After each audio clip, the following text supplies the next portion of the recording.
ओम श्री गौर्या सकलार्थदं निजपदां भोजेन मुक्तिप्रदं प्रौढं विघ्नवनं हरन्तमनघं श्रीधुण्डितुण्डासिना वन्दे चर्मकपालिकोपकरणैर्वैराग्यसौख्यात् परं नास्तीति प्रदिशन्तमन्तविधुरम् श्रीकाशिकेशं शिवं शङ्करं शङ्कराचार्यं केशवं बादरायणं सूत्रभाष्यकृतौ वन्दे भगवन्तौ पुनः पुनः।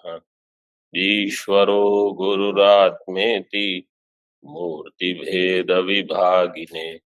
व्योमवद्व्याप्तदेहाय दक्षिणामूर्तये नमः। ओम शांति शांति शांति।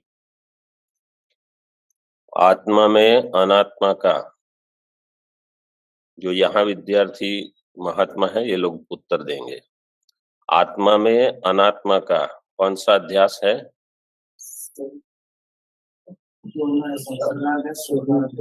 संसर्गाध्यास, स्वरूपाध्यास। अनात्मा में आत्मा का कौन सा अध्यास नहीं है? स्वरूपाध्यास नहीं है, केवल संसर्गाध्यास। ठीक है।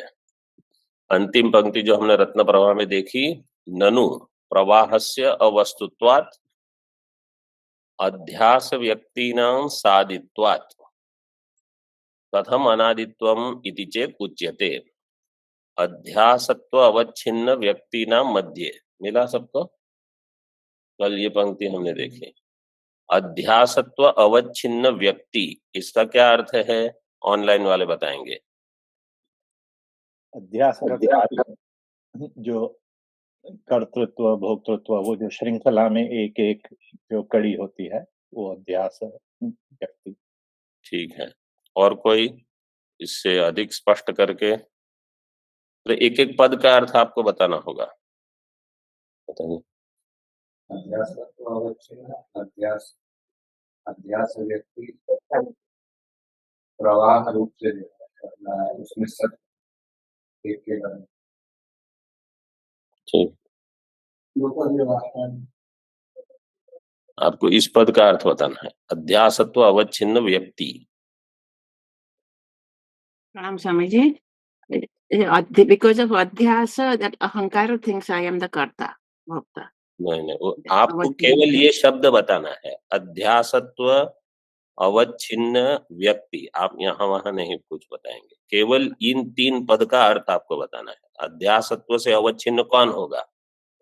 अहंकार, नहीं, अहंकार, पर्सनालिटी, व्यक्तित्व। नहीं, ठीक है, आप लोग कुछ उत्तर मत दीजिए। घटत्व से अवच्छिन्न कौन होगा? घट। अध्यासत्व से अवच्छिन्न कौन होगा? जो अध्यस्त है वो सब। अध्यास का अर्थ यहाँ क्या लेना? जो, क्योंकि अध्यसनम अध्यास है और अध्यस्यते इति अध्यास है, तो जो ज्ञानाध्यास है उसको भी अध्यास नाम से कहा जाए। जो अर्थाध्यास है वो भी अध्यास शब्द से कहा जाए। तो अध्यासत्व छिन्न हो गया अध्यास। अध्यास का अर्थ है जो अध्यस्त है, अर्थ रूप से और ज्ञान रूप से।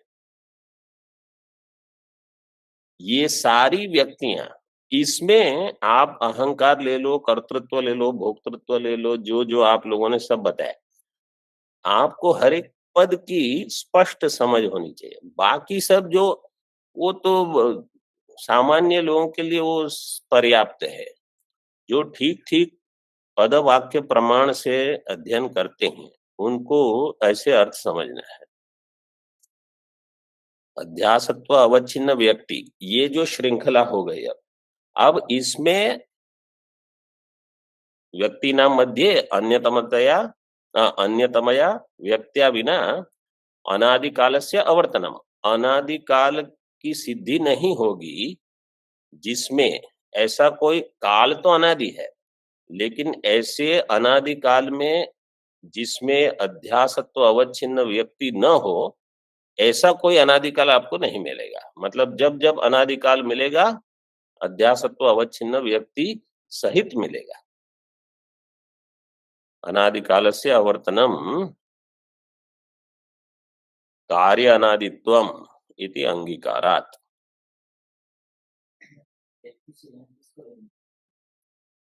जो श्रृंखला में एक एक कोई भी एक एक अध्यास, जैसे कर्तृत्व अध्यास, भोक्तृत्व अध्यास, राग द्वेष का अध्यास, जो भी संस्कार बनते हैं, सारे जो जो अध्यस्त हैं, ये सब सादी है। और प्रवाह, प्रवाह कोई कहेगा कि प्रवाह नाम की वस्तु नहीं है, तो आप अनादि प्रवाह किसको कहते हो? क्योंकि काल जो अनादि है, इसमें व्यक्ति भले सादी हो, लेकिन ऐसा कोई काल नहीं जिस समय कोई ना कोई अध्यास व्यक्ति उपलब्ध नहीं था। इस समय राम था, फिर श्याम आया, फिर चैत्र आया, फिर मैत्र आया, फिर मतलब कोई ना कोई यहाँ था, बस। तो श्रृंखला की कड़ी में जो आने जाने वाले भले सादी शांत हो, लेकिन निरंतर उनका प्रवाह चल रहा है। तो इससे क्या सिद्ध किया? कार्य अनादित्वम इति अंगीकारात्। एतेन कारणाभावात् इति कल्पो निरस्तः। इससे यह विकल्प कारणाभावात् इसका निराश हो गया। कारणाभावात् ये विकल्प कब किया था? पूर्व में देखिए, तथापि प्रतीक जो है रत्न प्रभा में, उसमें 3 विकल्प किए थे। जो ये टीका हमारी वाली टीका चला रहे हैं, उनको मिलेगा पृष्ठ क्रमांक 23 पर। अयुक्तत्वात् अभानात् कारणाभावात्। ये 3 जो दिए थे, अयुक्तत्वात्, समझी, तथापि प्रतीक मिला, रत्न प्रवाह मिल गया। उस प्रतीक के एक पंक्ति पहले, तथापि इति उसके एक पंक्ति पहले, आपको मिला कि नहीं? युक्त ग्रहणात् से 3 जो विकल्प है, उसमें दिया था एक अयुक्तत्वात्, तो वो क्या पृष्ठ है? 12 की दूसरी पंक्ति पहले। जिसके पास कैलाश आश्रम की पुस्तक है रत्न प्रभा की, पृष्ठ 12, ऊपर से प्रथम द्वितीय पंक्ति में कारण अभावात। अयुक्तत्वात् का अर्थ देख लिया पहले ही। पूर्व पक्ष ने कहा अध्यास अयुक्त है, सिद्धांति ने कहा वो तो इष्ट ही है हमारे लिए। अभानात् सिद्धांति ने कहा मनुष्यो हम, अज्ञो हम, कर्ता हम, इस प्रकार से भान होता है। तो वो दोनों का समाधान हो गया। अब कारण अभावात, तो अब दे दिया कि कारण का अभाव नहीं है, कारण भी है यहाँ। एतेन कारणाभावात् इति कल्पो निरस्तः, क्योंकि अभी कारण है, ये अनादि प्रवाह है। संस्कारस्य निमित्तस्य, मतलब अध्यास के लिए जो जो आवश्यक है वो है, कारण है, इसलिए अध्यास हो सकता है और उसका भान भी होता है। संस्कारस्य निमित्तस्य नैसर्गिक पदेन उक्तत्वात्, जो संस्कार है उसका जो निमित्त है वो नैसर्गिक। नैसर्गिक का अर्थ क्या है? अनादि। अनादि। सर्गः नास्ति इति नास्ति। नैसर्गिकः। सर्गो नास्ति इति नैसर्गिकः।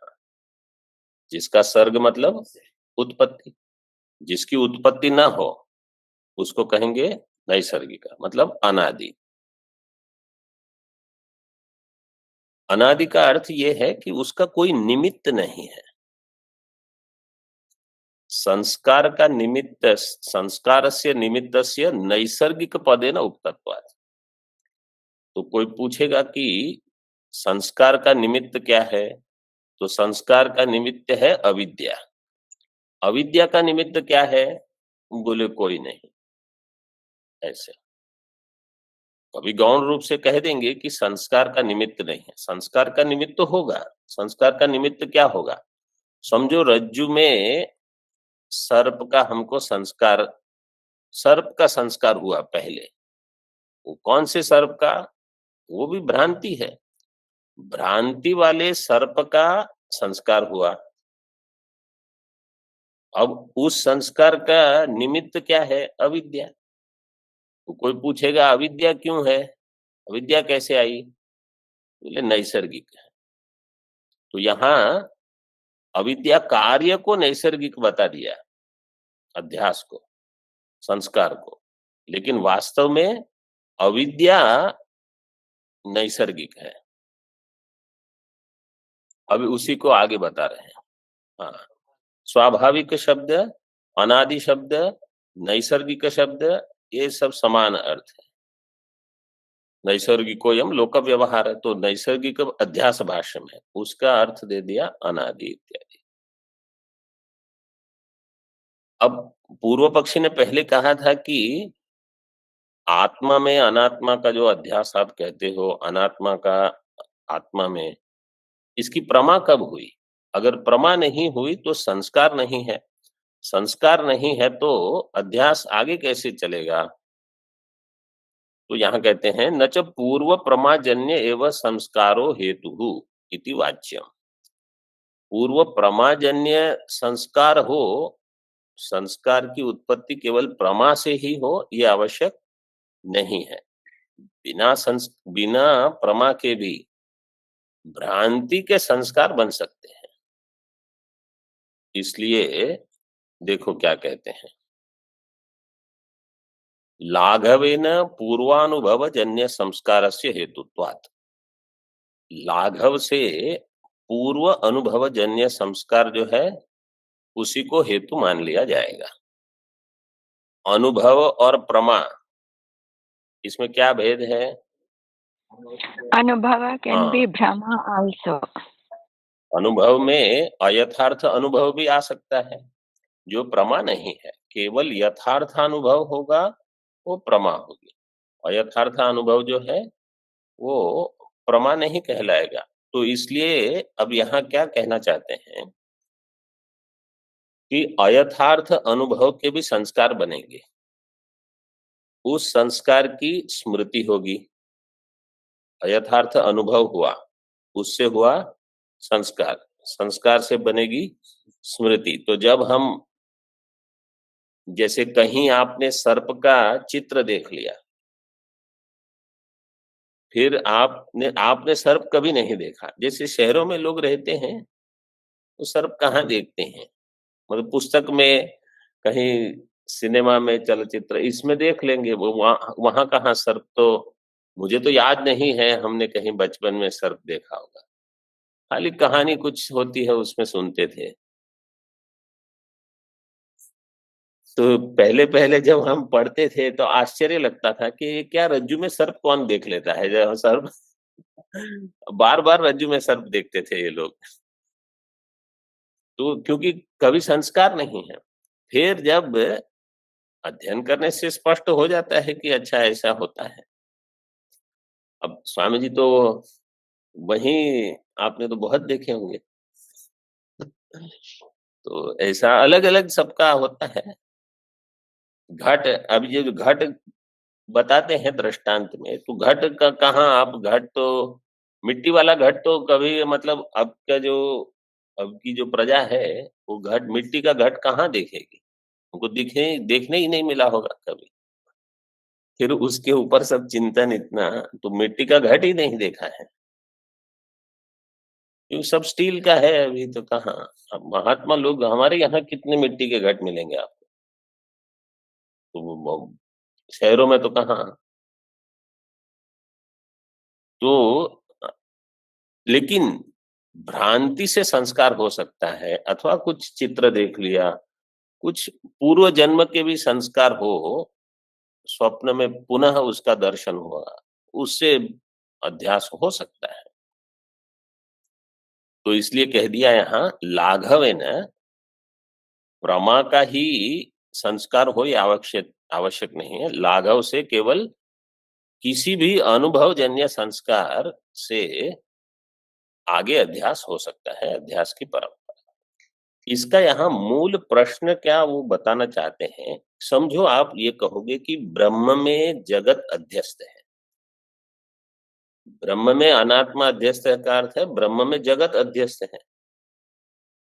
तो जैसे कोई कहेगा कि रज्जु में सर्प अध्यस्त है तो आपने सर्प कहीं देखा, सुक्ति में चांदी अध्यस्त है तो आपने चांदी पहले कहीं देखी है अट्ट में, फिर आप यहाँ वो चाकचिक्य देखकर आपको चांदी का भ्रम हो गया। तो ब्रह्म में अगर जगत अध्यस्त है तो ब्रह्म के अलावा, ब्रह्म के सिवा आपने अन्य कहीं जगत कहाँ देखा? जैसे सर्प आप देख सकते हो, रजत आप देख सकते हो, तो वैसे जगत को आपने ब्रह्म के सिवा अन्य कहीं कहाँ देखा है? अगर नहीं देखा तो उसका अध्यास ब्रह्म में कैसे होगा? ये मूल प्रश्न है इसका। कहीं ना कहीं आपने जगत ब्रह्म छोड़ के देख लिया। अब यहाँ आप कहते हो कि अभी जो आप जगत देख रहे हो ये ब्रह्म में अध्यस्त है, वो ठीक है। तो अन्य पहले कहीं ब्रह्म कहाँ, जगत कहाँ देखा आपने? तो इसका उत्तर क्या होगा कि पहले तो जगत ब्रह्म को छोड़ के ऐसी कोई जगत की कल्पना ही नहीं है, वो देखेंगे कहाँ से? तो इसका अर्थ क्या है कि पूर्व में हमको ब्रह्म में जगत का अभ्यास हुआ, वो अयथार्थ अनुभव था, वो भ्रांति थी, उस भ्रांति से संस्कार हुआ, उसके कारण अब हम ब्रह्म में जगत का अध्यास कर रहे हैं। तो फिर ये प्रश्न होगा कि पूर्व में ब्रह्म में जो आपने जगत को अध्यस्त किया था, जिसका अयथार्थ अनुभव का संस्कार बना, उस अनुभव के लिए संस्कार कहाँ से आया? तो हम कहेंगे उसके पूर्व में हुआ। ये स्पष्ट हो गया? मतलब ये चिंतन किस लिए यहाँ है? आपने कहीं न कहीं सत्यत्व ने देखा है, सत्यत्व ने कहीं देखा है आपने? तो हमने कभी नहीं देखा। लेकिन पूर्व भ्रांति से उत्तरोत्तर भ्रांति की सिद्धि हो जाती है। जगत हमने ब्रह्म छोड़ के कभी देखा नहीं, न देख पाएंगे। जगत नहीं दिखेगा, ब्रह्म जगत के अभाव में ज्ञात हो जाएगा। जहां जगत का त्रैकालिक अत्यंत अभाव हम स्वीकार कर लेंगे। इसलिए ये प्रश्न है। तो दार्ष्टान्त में हमेशा ब्रह्म जगत इसको लेकर चलते रहना, केवल रज्जु सर्प शुक्ति और रजत वहां तक सीमित नहीं रखना। अतः पूर्वाध्यास जन्य संस्कारो अस्ति इति सिद्धम। इसलिए पूर्व अध्यास जन्य संस्कार है, फिर उस संस्कार से, संस्कार के निमित्त से आगे चलता रहेगा। वो संस्कार, कोई पूछेगा प्रथम संस्कार कब हुआ, तो कह देंगे नैसर्गिक। नैसर्गिक मतलब स्वाभाविक अथवा अनादि, मतलब पहला संस्कार, ये प्रश्न मत पूछिए। आगे अध्यासस्य उपादानम आह, मिथ्या ज्ञान निमित्त। अब जो पद है वहां दिया है, मतलब भाष्य में, मिथ्या ज्ञान निमित्त सत्यानृते मिथुनीकृत्य। तो पहले धर्म धर्मिणो अत्यंत विविक्तयो हो हमने देख लिया, धर्म धर्मिणो हो ये देख लिया, सत्यानृते मिथुनीकृत्य ये देख लिया, नैसर्गिक शब्द देख लिया, लोक व्यवहार, ये सब पद हो गए हैं। अब मिथ्या ज्ञान निमित्त, इस पद को थोड़ा स्पष्ट करके बताते हैं। ये, इसको देखो, प्रतीक है मिथ्या ज्ञान निमित्त, और उसकी संगति में क्या दिया है? अध्यासस्य उपादानम। अध्यास का उपादान क्या है? उपादान कारण। तो मिथ्या ज्ञान की, इसका विग्रह कैसे किया है, अथवा संधि विच्छेद जैसे कहो आप, मिथ्या च तद अज्ञानम च। मिथ्या और ज्ञानम ऐसे नहीं किया है, ये मिथ्या ज्ञान है ऐसे नहीं, ये मिथ्या है और अज्ञान है, कर्मधारय किया है। मिथ्या च तद अज्ञानं च मिथ्या ज्ञानम तन्निमित्तम।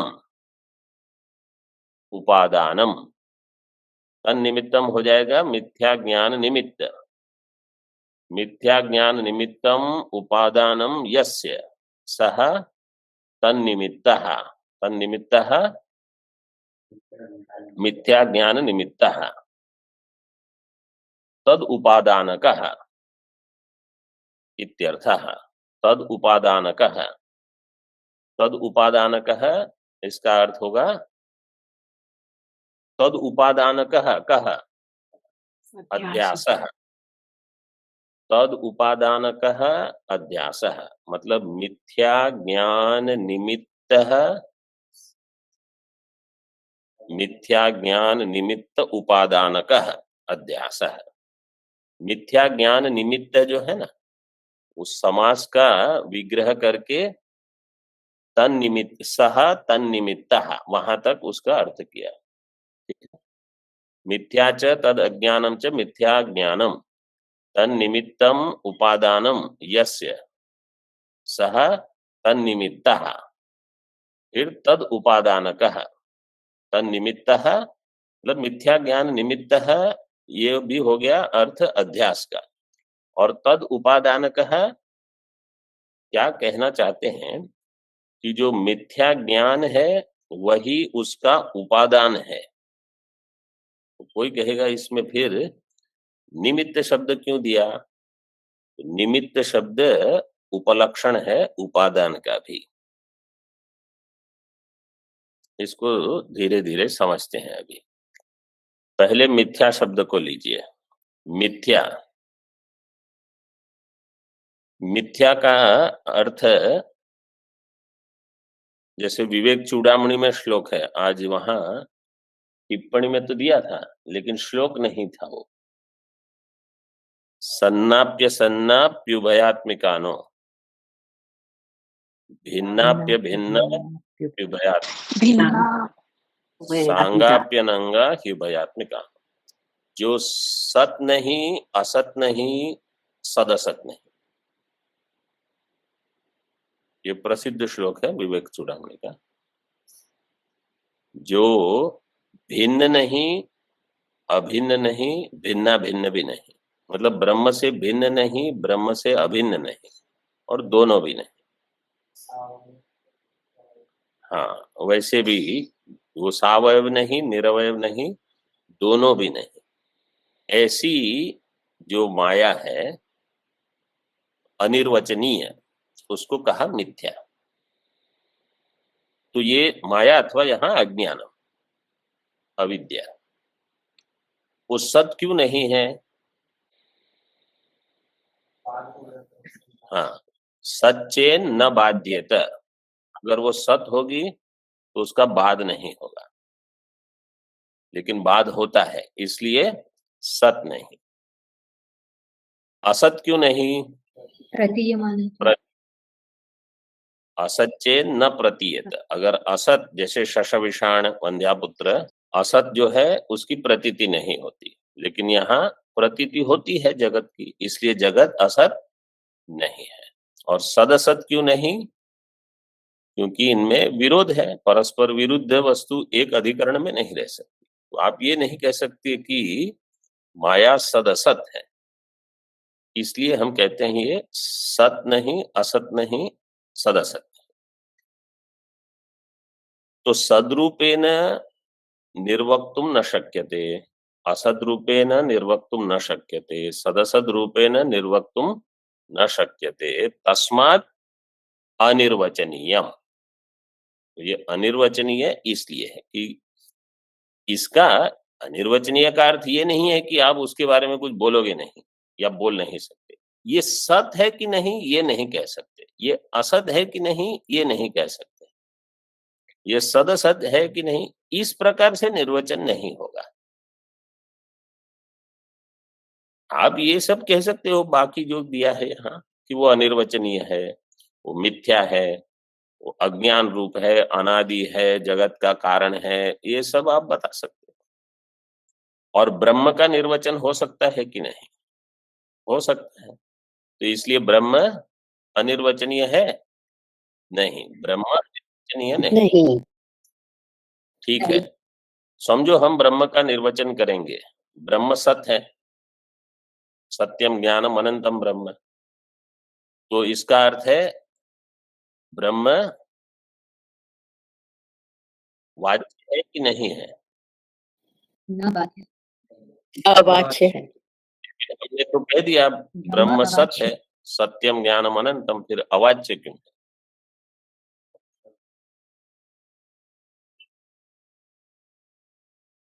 सत शब्द का वो वाच्यार्थ नहीं है, सत शब्द का वो लक्ष्यार्थ है। सत शब्द से जो लक्षित होगा, जैसे गंगायाम घोष में गंगा पद से जो लक्षित होता है वो तीर है। ऐसे सत्यम ज्ञानम अनंतम में जो सत्य शब्द है वो ब्रह्म का वाच्य नहीं है। कोई भी शब्द ब्रह्म का वाच्य नहीं है, इसलिए ब्रह्म अवाच्य है।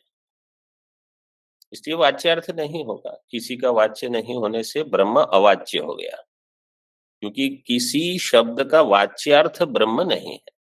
ब्रह्म केवल लक्ष्यार्थ ही होगा किसी भी शब्द का। तो जब ये है, इसलिए यतो वाचो निवर्तन्ते, ये सारी श्रुतियां घट जाएगी कि जहां वाक पहुंच नहीं सकती, न तत्र चक्षुर गच्छति न वाक गच्छति, क्योंकि वो वाच्यार्थ नहीं है, वो अवाच्य है। तो ब्रह्म अवाच्य है और अज्ञानम अनिर्वचनीय है। दोनों के लिए शब्द प्रयोग भिन्न है। अब यहाँ जो क्या कहा, मिथ्या च तद अज्ञानम च, जो मिथ्या भी है और अज्ञान भी है। जैसे नीलम उत्पलम, तो जो नील भी है और मतलब वहां नीलत्व भी उपलब्ध है, उत्पलत्व भी है। ऐसे ही ये जो अध्यास है उसका उपादान कैसा है, जो मिथ्या भी है और अज्ञान भी है। मिथ्या ज्ञानम तन्निमित्तम, निमित्त, तो निमित्त कारण कैसे है वो आगे 2-3 पंक्तियों में बताएंगे। उपादान, अध्यास का उपादान है मिथ्या ज्ञान, मिथ्या ज्ञान निमित्तः सह तन्निमित्तः। तो मिथ्या च तदज्ञानम च मिथ्या ज्ञानम तन्निमित्तम उपादानम यस्य। तन्निमित्त, तन्निमित्त मतलब मिथ्या ज्ञान का जो निमित्त है, निमित्तम का अर्थ क्या, उपादान। देखो यहाँ तन्निमित्तम, निमित्तम का समान अर्थ क्या दिया है, उपादान। तन्निमित्तम उपादानम, तो निमित्त शब्द से उपादान लेना है, और वो जो निमित्त शब्द है वो उपलक्षण है उपादान का, इसलिए उसमें निमित्त भी लेना है। ऐसे तो मतलब वो निमित्त कारण भी है, उपादान कारण भी है। निमित्तम उपादानम यस्य स तन्निमित्तः, तन्निमित्तः का अर्थ है तद उपादानकः, वो उसका निमित्त है, मतलब वो उसका उपादान है। ऐसा अब निमित्त कैसे है वो बताते हैं। मतलब अध्यास का उपादान कारण क्या है, मिथ्या ज्ञान। मिथ्या ज्ञान के कारण अध्यास हुआ, मतलब जिसको हम सरल भाषा में कहते हैं कि अविद्या के कारण अध्यास हुआ। जैसे मांडुक्य आदि में कहते हैं अग्रहण से अन्यथा ग्रहण हुआ।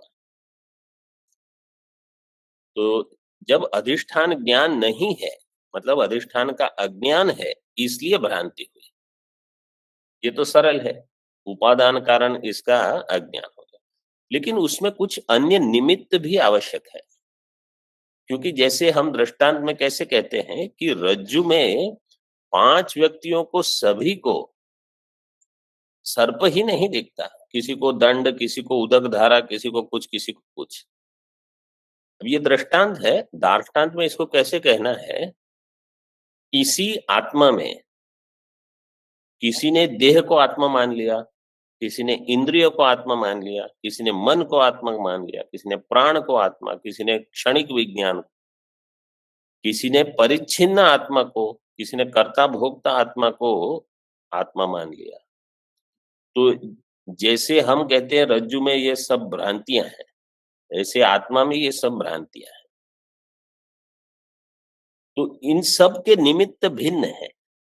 किसी ने देह को आत्मा क्यों माना, अन्य ने क्यों देह को नहीं माना, इंद्रियों को माना, सबके निमित्त कुछ कुछ भिन्न होंगे।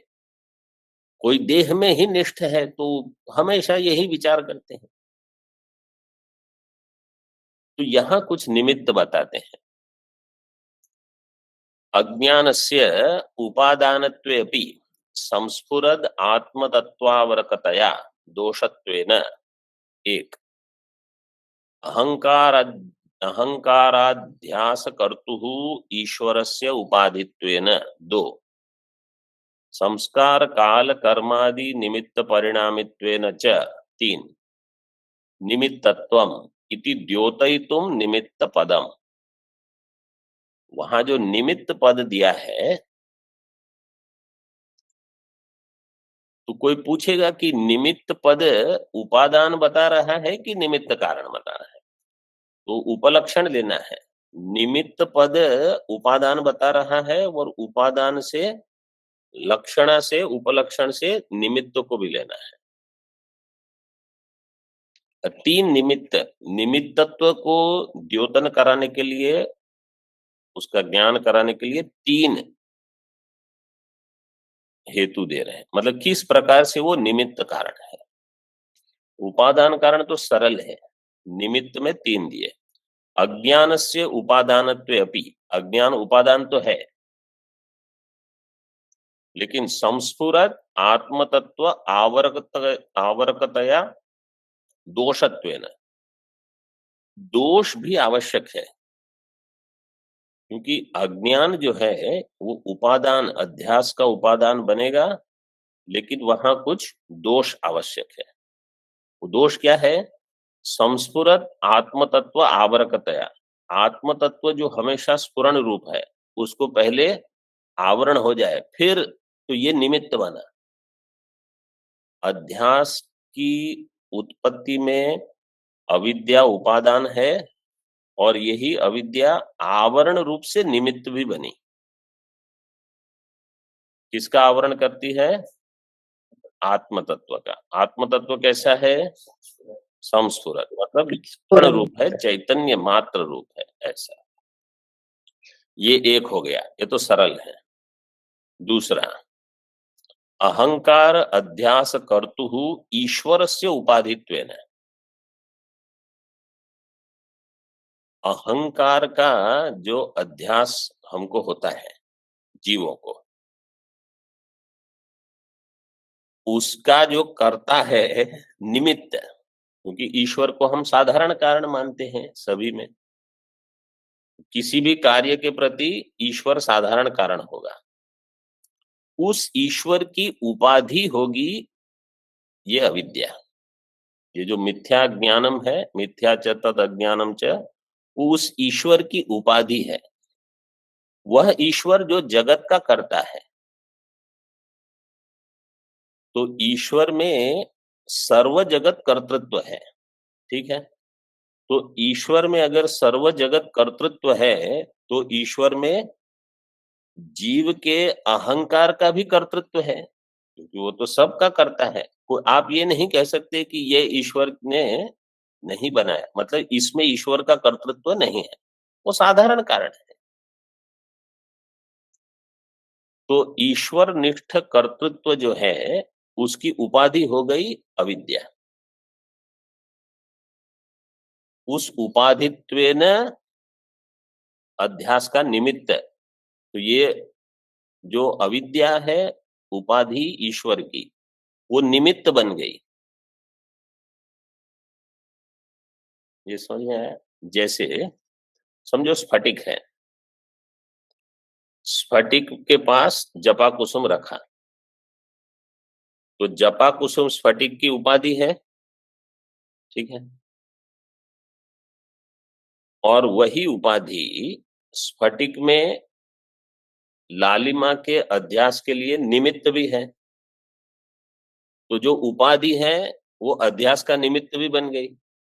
उपाधि तो यहाँ कहते हैं ईश्वर की उपाधि अविद्या, क्योंकि ईश्वर जो है वो अहंकार अध्यास का कर्ता, क्योंकि वो समान अधिकरण है। अहंकार अध्यास कर्तुः ईश्वरस्य। तो इसका अर्थ ये नहीं है कि ईश्वर सब में बैठ के अध्यास करता है, ईश्वर पूरे जगत का करता है।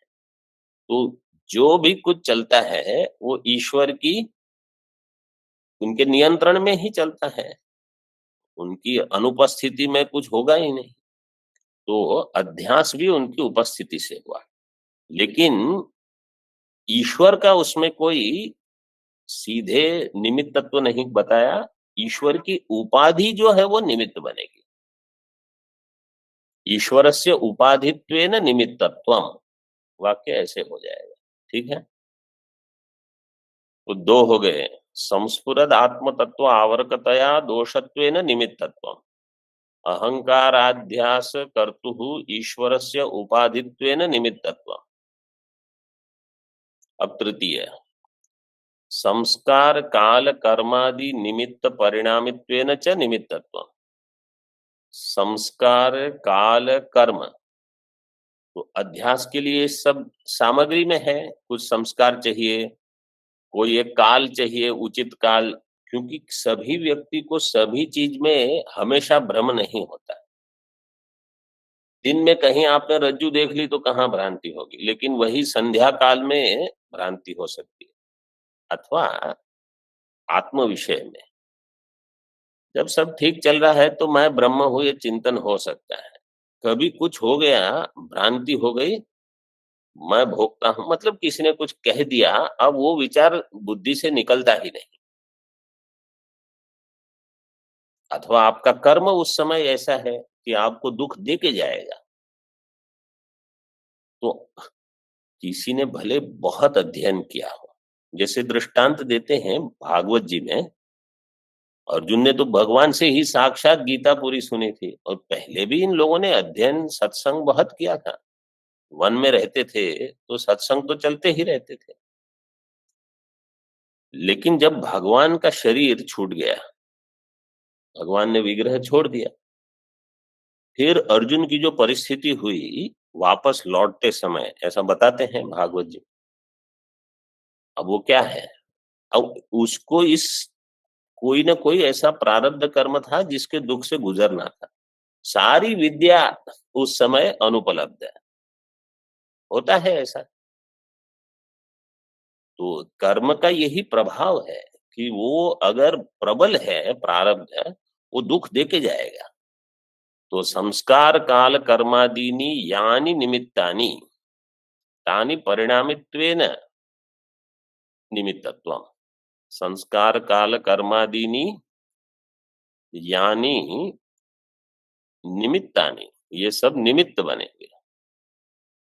तत्परिणामित्वेन, संस्कार काल कर्म, ये सब का निमित्त कौन है?